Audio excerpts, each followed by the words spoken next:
If you're considering picking up tarot cards as a tool, a modality, and you're not sure whether it's for you or you're wanting to know what are the do's and don'ts, this is the episode for you. I first want to say, as I always say, you're going to hear it in this episode, I believe we are all psychic, and I don't believe you should close yourself off from learning a modality or a tool because you had never done it before. So if you're curious about something like tarot, listen to this episode on Third Eye Sight.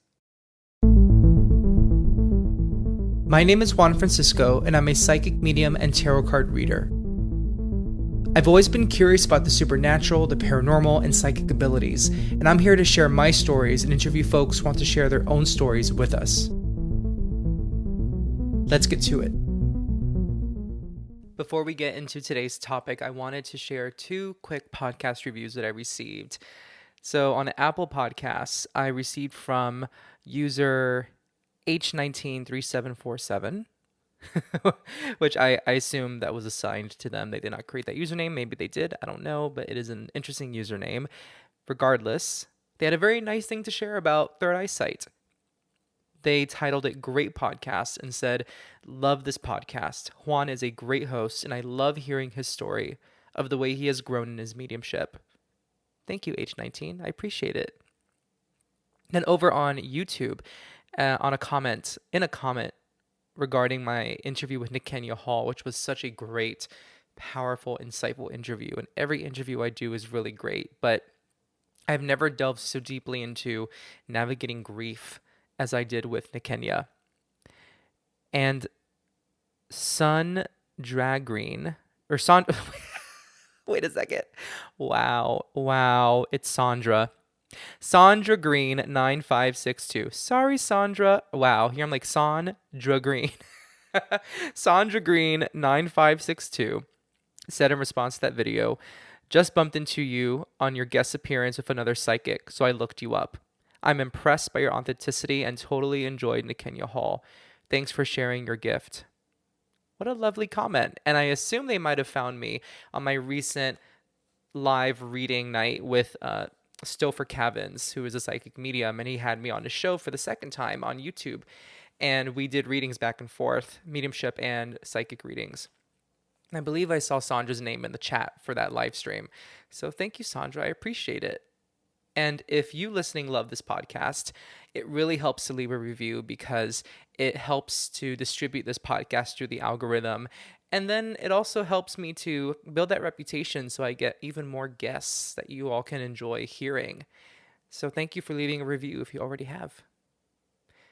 So I wanted to chat about how I got into tarot card readings and how I got into tarot in general, because I feel like tarot is now, it's becoming more and more popular. People are really finding it juicy and it's like buzzy. It's like a buzzword, tarot. And it's fun. People find it to be very, very fun, and it can be very fun. And I don't know if I think I did delve into this a little bit in past episodes, how I came across tarot as a modality, as a practice, but I've never just had a whole episode, I think, focused on just tarot. And if I have, I apologize, because then I totally forgot. And I maybe should have looked into the history of my episodes, but I honestly don't remember, and I didn't think to do that. But let's just get into it, because I've been asked this question recently in 2 interviews. I've been interviewed by somebody for their podcast recently, and I was also interviewed for an online magazine recently, and they both asked me how I got into tarot. And I think there are so many questions around how you start getting into tarot. What is the right way? Do you buy your own deck? Do you need the deck to be gifted to you? So let's delve into it. So in 2019, holiday season 2019, it was November, maybe early December, and I was at the Bryant Park Holiday Market here in New York City. It's one of the more popular holiday markets in the city leading up to the holiday season. And the Strand Bookstore, which is in itself a popular bookstore chain in New York City, had its own kiosk tent, really, a huge tent, selling books and trinkets, keychains, bookmarks, magazines, and some playing card games.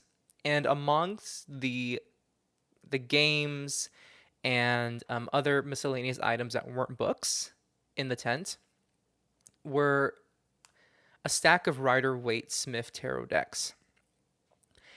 And I had just gotten a reading by my friend Natalie Namaste, whom you've heard on this podcast before.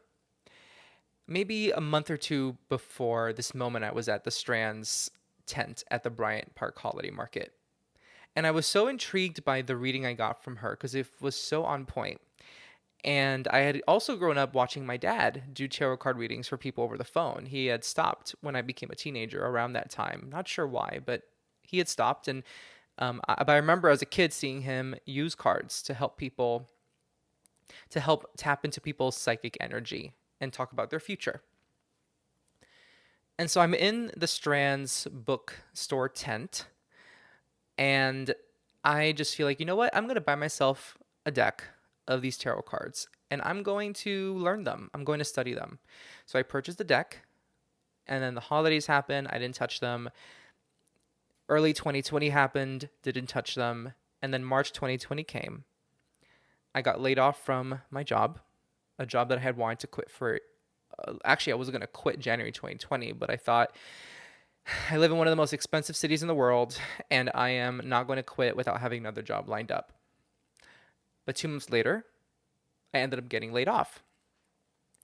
And so now I'm unemployed, March 2020, right when the pandemic starts, because I had been working with travel and restaurant clients in my job, and that's why I got laid off.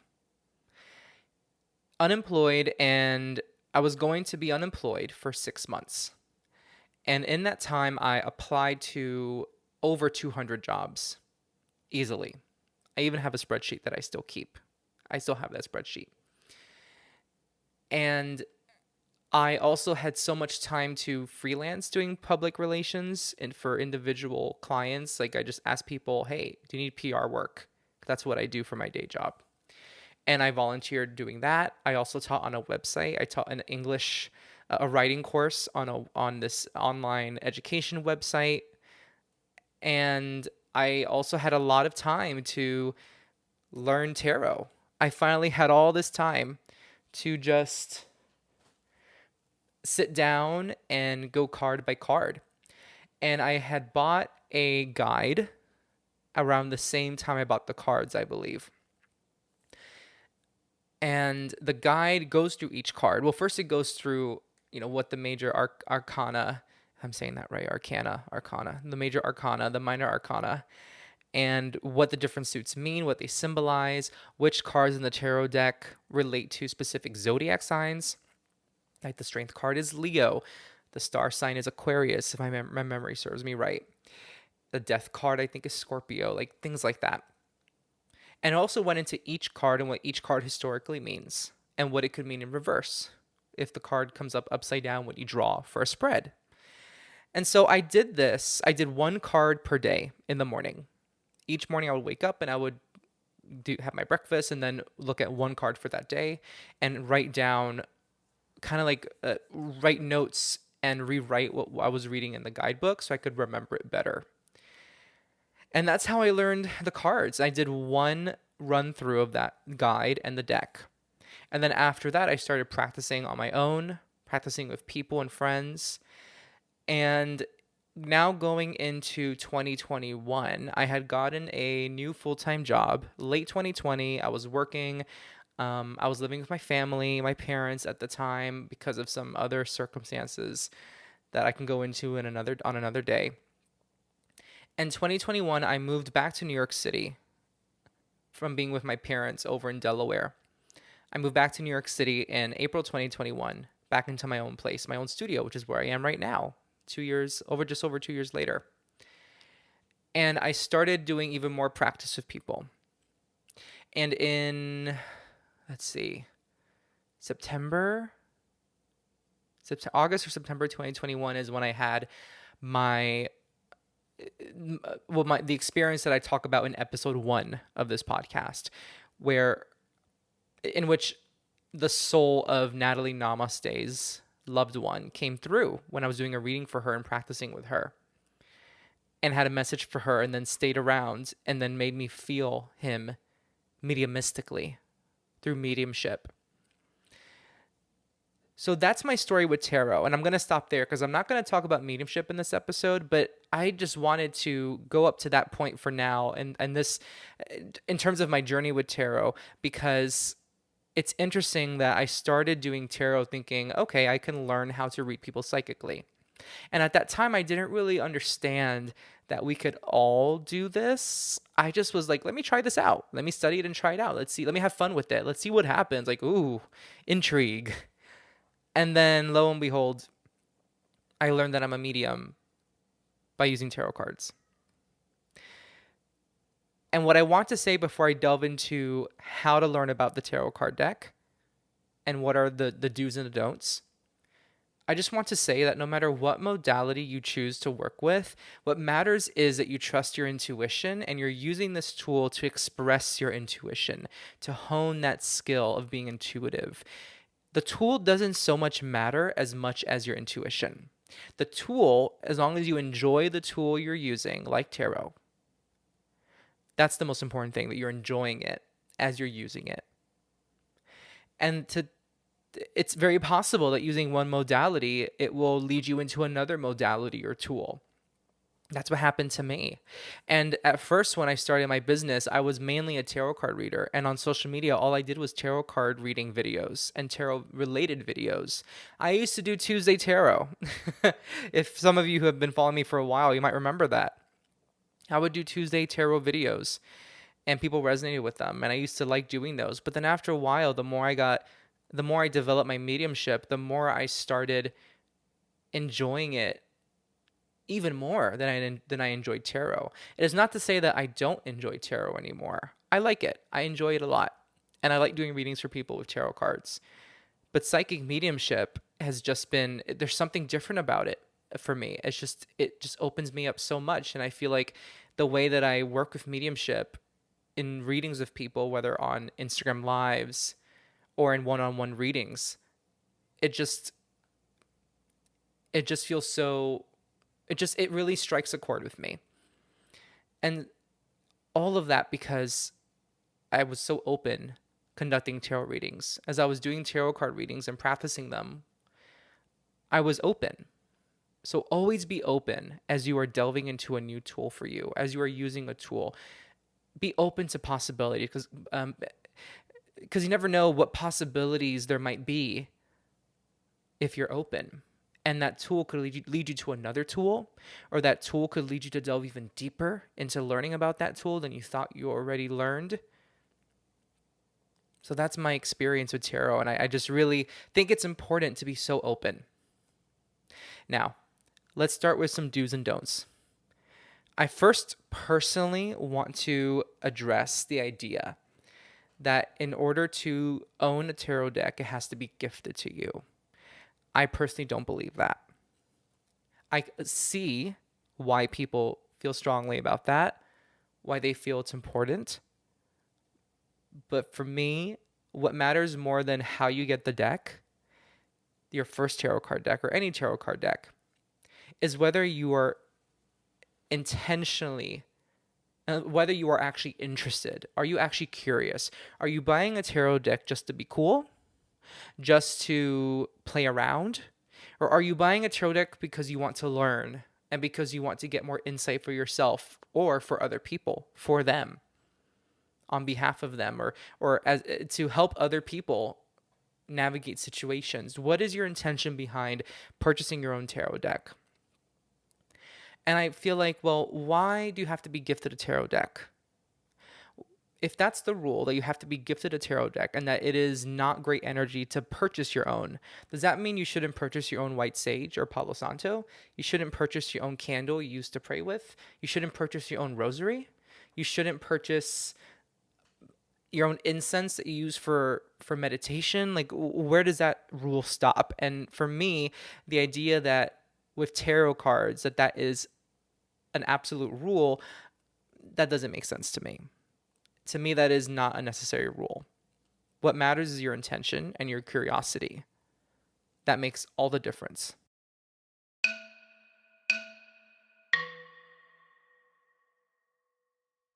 Next, I think I want to address should you conduct your readings by the book? So I use the guidebook, like I told you. There is also a little pamphlet that comes with almost all tarot card decks, particularly in the same box as the Rider Waite Smith deck, which, by the way, it's called the Rider Waite deck. I prefer to call it the Rider Waite Smith deck, as many other people do, to give credit to Pamela Coleman Smith. I'm getting her name right. She illustrated the cards, to give her that credit. So I call it the Rider Waite Smith deck. I prefer to. You may hear me switch though. So should you use the pamphlet that comes with the deck, or should you use a guidebook? Well, number one, the pamphlet that comes with the Rider Waite Smith deck. For me, the way it's written, I don't like the way it's written. It doesn't make much sense to me. I don't understand it. So I got a guidebook to understand, to learn about each card in the deck with some more layman's terms and in more simplified phrases and terms, because the pamphlet that the Rider Waite Smith deck comes with, the way it's written, it just doesn't make sense to me. The syntax, the word placements and the phrases and how long the sentences are, it's just like, who wrote this? So I like using a guidebook. However, I'm going to say something that one of my favorite podcasters and psychic mediums, Hannah McIntyre of Mediumship Matters, she always says, look through the guidebook. Well, actually, she says, when you get a new deck, just throw the guidebook away. I think she's also said read through it once, then throw it away, or read through it once and put it to the side. I say if you have a guidebook or a pamphlet, read through it once, study it, and then put it away, put it to the side, and then start reading the cards without any guidebook. Because I think personally, I think it's important to learn the historical significance of each card and why the cards were illustrated the way they were and designed the way they were. But that's just a foundation. It's kind of like learning a language. You learn the conjugations of words, you learn what certain words mean, you learn how certain words go in a sentence in a language, but you're not going to talk to people in that language the way that the textbook, the language textbook, was written. Because then you're going to sound very, it's almost robotic. It's unnatural. So you want to use a new language you've learned to talk, to converse with people naturally, right? To let it flow, not to sound like a textbook, like a language, like a Spanish textbook or an Italian textbook. It's the same thing. I see it the same way with learning the tarot cards. You learn the language, you learn the symbols, you learn the meanings, and then from there, you read on your own. And now, knowing what you know, and you may not remember what every single card means, but I'm pretty sure if you do the practice of using a guidebook and writing down the meaning of each card, but also what each card means to you, and doing that like one card a day, couple cards a day, part of you is going to have a hint as to what that card historically means, but you can take that and combine it with what the card means to you at that moment that you're looking at it for the person in front of you. It's like taking that language and then deciphering it on your own, because you have the basic foundation of what certain words and symbols mean in that language, right? So I recommend looking through the guidebook once and studying it and then putting it aside, because the worst thing you can do, that's dramatic, but I'll say it. I think the worst thing you can do is give someone a reading and just sound like words from the guidebook. Someone is booking a reading with you because they want you to be authentic and want you to be real with them. And tapping into your intuition is so, so, so important. Again, going back to language, someone learns the English language because they want to write in English. If someone learns the language and then writes a paper or a news article or a story, the way that Google Translate would write it, for example, it may be grammatically correct most of the time, but it just sounds so stale. It sounds so cold and not human, right? But if you take a language you've learned that you know and you create your own poetry, you create your own style of writing out of it, then there's that element of you in the language that people are reading on a paper.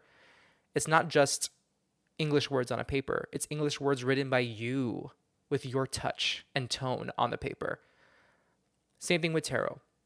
People are booking a reading with you to get your personality and your take and your tone and your interpretation out of the reading.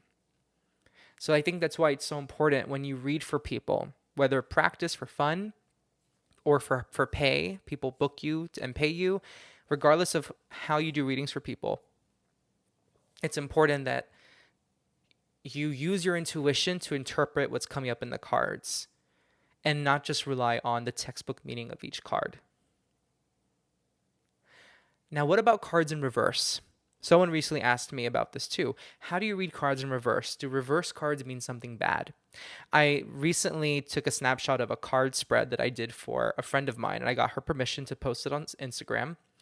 And there were actually quite a lot of reverse cards, and somebody on Instagram responded, commented on my story and said, "Ooh, a lot of reverse cards. Ooh, ouch."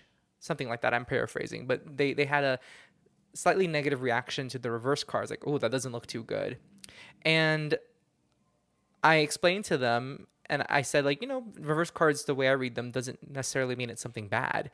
It just means that whatever the card would otherwise mean up in the upright position, based on my perspective on the table, it just means that there's something else. Also, you sounds like someone's playing "Gimme Gimme Gimme" outside by ABBA in a car, if you just heard that.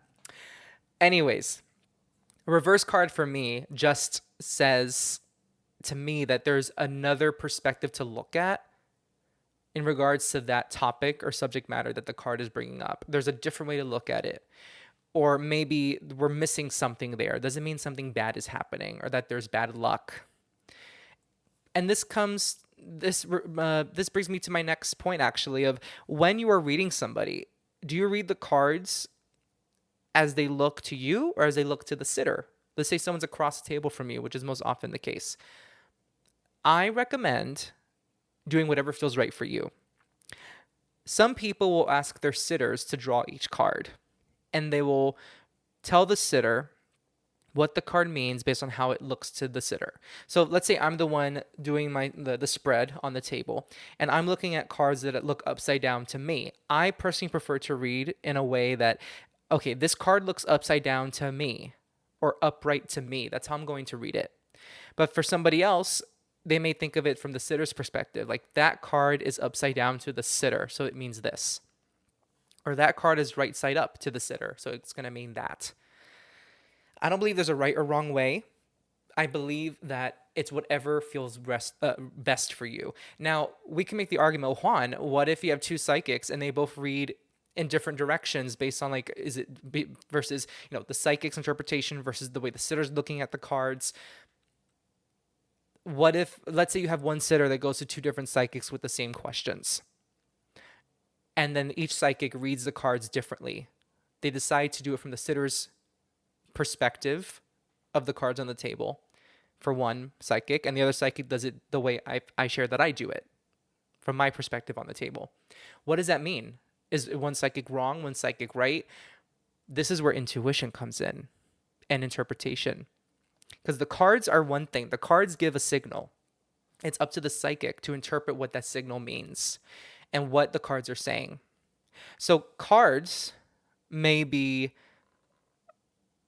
the cards may be also different. That's the other thing, because each psychic is shuffling their deck and the different cards may come up too. So it may not be the same cards that are upside down to the sitter that are right side up for me. Does that make sense? Oof, I'm confusing myself a bit. So I think, let's say you have two psychics with the same cards that are on the table. Let's set that scene. Same cards, they're facing the same directions according to the sitter. And what does that mean? Can each psychic have something different to say? Can one psychic get it wrong, one psychic get it right? I think anything is possible. What matters more is how comfortable is the psychic with trusting their own intuition, and how are they interpreting the cards in front of them? So this goes back to my point I've shared in this podcast before, that I don't believe there is such thing as a talented psychic who is bad. Because sometimes you have psychics that you go to who have a great reputation, great reviews, and then maybe in a reading this just doesn't work for you. It doesn't come out right for you. It doesn't necessarily mean that psychic is bad. It could many factors could play into that. The psychic is not interpreting it correctly. Maybe they had a not great day and it's getting to them and they're not tapping into their intuition as best as they could. Maybe you're not open. Sorry, but it's possible. Maybe you're not open that day. There's so many factors that play into why a psychic may not be functioning well in a reading.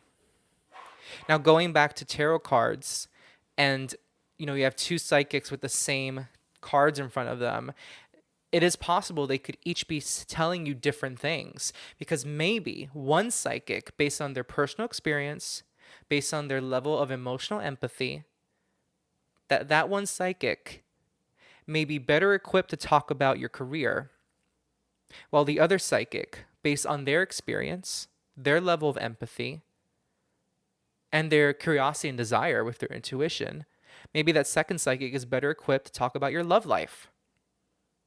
Just like as a medium, for me, I know that as a medium, there are certain topics that I think I personally am better equipped to talk about with people because the way I communicate about those difficult topics, I feel like I know it sounds like I'm patting my own shoulder real hard, but and it's uncomfortable for me to say this, but I know this to be true. There are certain difficult topics that I feel comfortable talking about with sitters if they're comfortable talking about it with me. And have seen other psychic mediums bring up those types of topics, those same topics, and bring them up in a way that was not very mindful. Doesn't mean that other medium is not good at what they do. It means that maybe they're not the best equipped to talk about those things with sitters. And there are things that I can't talk about with sitters. Like I will not talk about pregnancies. I prefer not to, or health diagnoses, or pending legal cases, which is tricky. Financial, like gambling, lottery wins. I will not talk about these things if I don't have to, but especially when it comes to lotteries and legal pending cases and pregnancies, those three especially, not just from a legal perspective, or ethical perspective. I don't feel like it's ethical for me to talk about those things, but also, especially when it comes to health and pregnancy, I'm not good at that. I am not good at that. Doesn't mean I'm less good of a psychic or a medium. I'm just not My skill isn't very honed in that department of things.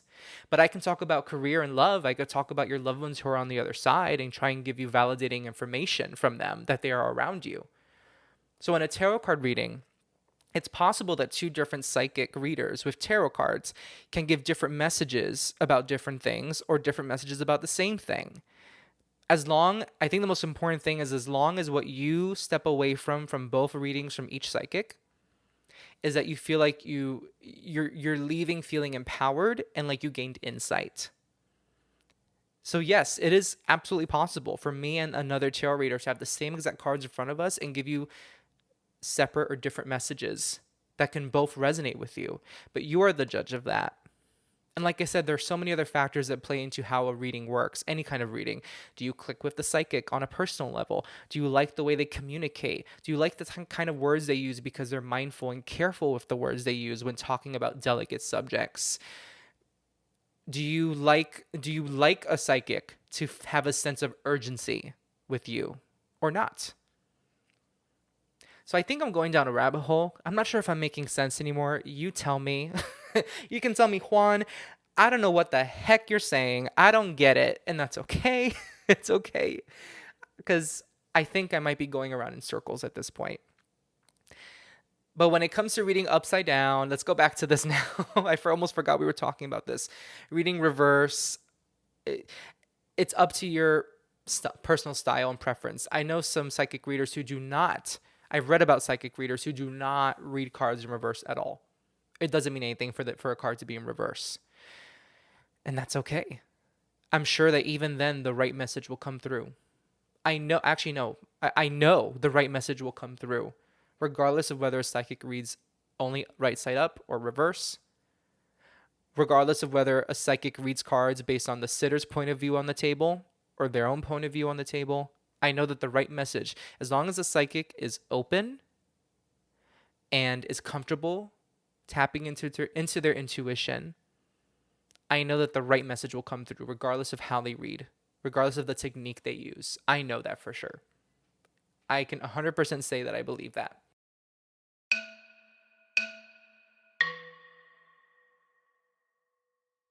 Now, what kind of tarot card decks to use? There are so many tarot card decks. There's the Rider-Waite-Smith, which is considered for many a template, and many other tarot card decks have drawn inspiration from the Rider-Waite-Smith deck. You use the deck that you're most comfortable with. I am most comfortable using the Rider-Waite-Smith deck because that's the one that I learned with.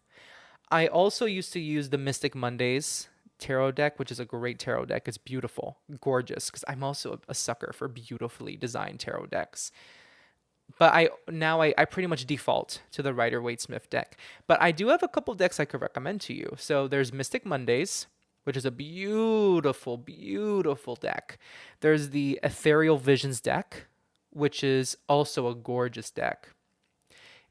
And it's a little has some Art Nouveau inspired illustrations in it. It is absolutely I was gonna say delicious looking. That's It's just beautiful. It's beautiful. And then there's the Modern Witch Tarot deck, and the Modern Witch Tarot deck is important to me. I have never used it. I've used Mystic Mondays and Ethereal Visions in readings before, but I've never used the Modern Witch Tarot deck. I have maybe at least 8 to 10 tarot decks, and I've only used 2 or 3 for readings. The others I keep for artistic reasons because they're beautiful, and Modern Witch is one of those. And I have yet to use it. I'm sure I will one day. But the reason Modern Witch is important to me, and this brings up another point, and it's the last point I'm going to bring up about tarot. The Modern Witch Tarot deck is representational and diverse looking. And I think that's really important because while I use the Rider-Waite-Smith deck, I can definitely acknowledge that the Rider-Waite-Smith deck, it's Eurocentric, European centric, and it's all Caucasian looking people in the drawings. And there's no better way to make people of different ethnicities and backgrounds feel welcomed into the world of tarot than to design decks that represent them, that reflect their identities. So the Modern Witch Tarot deck is one of those decks, and there are many decks that do that, that feature people of color and Asian folks and people of different backgrounds around the world in the illustrations of the decks. And so the Modern Witch Tarot deck is a beautifully designed and illustrated deck. Recently, I had on the podcast the Jennifer, the designer of the Diana Tarot, based on the life of Princess Diana, or Diana, Princess of Wales. So there are so many types of decks. I have seen a Golden Girls deck, a Meryl Streep deck, a Disney villains deck. There's so many types. And some people feel comfortable reading from a Golden Girls tarot deck. I personally don't know if I could because I'd be cracking up the whole time, or I'd be just thrown off by the silliness and the joyfulness because I love Golden Girls. Like I'd be very distracted. So I prefer to use decks that are a little more subdued and don't remind me of pop culture because I will just giggle. But other people may feel comfortable reading from a Meryl Streep deck that has a Devil Wears Prada card. That's okay. So it's just up to your preference. What do you feel comfortable with? What deck makes you feel like you are tapping into your intuition the most easily? And which deck feels like home to you? As cheesy as it sounds, which one feels like home? This is your home deck. And that for me, that's the Rider-Waite-Smith deck. And the other decks I've used, they feel close to home for me when I use them in readings, but there's nothing for me like the Rider-Waite-Smith deck. But again, that's my own preference. So I hope that if you're thinking of exploring tarot cards as a modality, as a tool, I hope this helps you, that this episode helps you. And again, I believe we all are psychic. We all have the ability to tap into our intuition. So please don't think that you cannot do tarot. Anyone can do tarot. I know I don't mean to sound condescending or dismissive of people who have talent in this realm. Some people have a larger propensity to tap into their intuition through tarot. Some people have a larger propensity to be psychic mediums. It doesn't mean that nobody else can do it. So you can learn tarot too. Just be patient with yourself and also be open because you might also learn, you know what? I can do tarot, but I really don't like it. Or I can do tarot, but I feel like I tap way more strongly into my intuition when I do runes or when I do energy healing. And that's okay. There's nothing wrong with that, with learning that and realizing it. But don't close yourself off from learning something just because you think you're not good at it. Don't believe this idea that you are born a tarot reader. I believe there are people who are, well, we are all born psychic. I believe there are people who are born with a larger propensity or capacity. Like I think of, I have a couple colleagues that they see spirit pretty often. I don't see spirit ever in front of me. Sometimes I feel it. I feel spirit sometimes. But for the most part, I don't go out and see spirit like shadows or appear apparitions. I don't see that. Does that mean I'm less good of a psychic medium? I don't believe so. You can be the judge of that, but I don't believe so personally on my end. But that means that that other person just has a larger propensity, has a larger capacity for sensing spirit on an ongoing basis. Does it mean they're a good reader? I don't know. Most people I've met who see spirit pretty often have been very good readers. But maybe there are people that see spirit often that, they can sense them. Spirit can sense spirit, but maybe they're not great at communicating messages in a reading. It's not one size fits all. It's not cookie cutter. We can't have these expectations. So just being open is important. And I don't want you, the listener, to feel like you cannot do tarot because you didn't grow up with it or you didn't grow up knowing you're psychic. You are psychic. I know it's annoying that I say it all the time. I did a whole freaking episode on this, but we are all psychic. We all can do this. It's just about your curiosity. Your curiosity matters a lot. As one of my good friends, Kristen Harlow, who's going to be on the podcast soon, actually, she always says curiosity matters so much. As long as you're curious, you have a great starting line for honing into your psychic abilities. And whatever tool you use, just make sure that you enjoy it and it makes you feel excited to do it. And if tarot is that for you, then pursue it. And if not, then you'll learn what other thing you want to pursue. So again, I hope this episode helps you if you've been thinking of picking up tarot. And I cannot wait for you to listen to my conversation with Kristen Harlow, which will be coming out in the next couple weeks. She is the facilitator of the mediumship circle that I've been a part of since 2021. The one that I've always told you folks that I joined right after I had my first mediumship experience.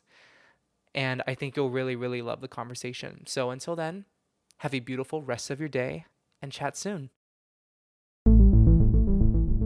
If you have a question or topic you want me to cover on Third Eyesight, head to my website, juanfranciscospirit.com/contact, and send a message my way. If you really enjoyed this episode, leave a review wherever you listen. I'd really appreciate it.